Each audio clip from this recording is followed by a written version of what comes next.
moment, what we don't have in Israel and Palestine between Hamas and Netanyahu is that either party is a partner for peace. I want to read something to you.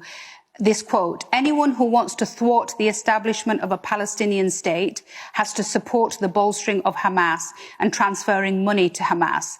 This is part of our strategy to isolate the Palestinians in Gaza from the Palestinians in the West Bank.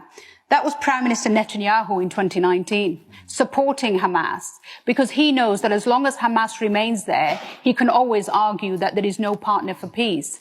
During our lifetime, there have been two moments when peace could have happened. One was in the early 90s with the Oslo Accords, which were negotiated by Yitzhak Rabin and Yasser Arafat, and both of them were awarded a Nobel Peace Prize for that. Tragically, 2 years after those accords, a right-wing Israeli settler assassinated Yitzhak Rabin, and after the end of that, the peace process came to an end. The second moment came not so long ago in 2016 when John Kerry, as Secretary of State, put forward a peace proposal. That proposal was accepted by the Palestinian Authority and it was rejected by a one Netanyahu.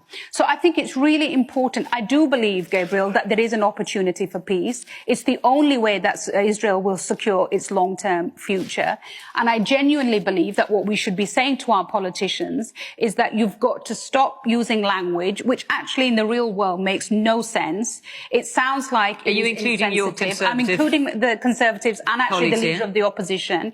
In the real world, it sounds insensitive. It sounds like it's one-sided. It sounds hypocritical. And it sounds like you do not understand the depth of this issue. And it goes no way towards actually resolving the issue. All you do is embolden Netanyahu, a man who is mired in allegations of corruption, who actually in his cabinet has a minister who has been convicted of terrorism, another minister who is a self-confessed fascist, and who are governing on the basis of a coalition agreement which denies the very right of the Palestinian state to exist.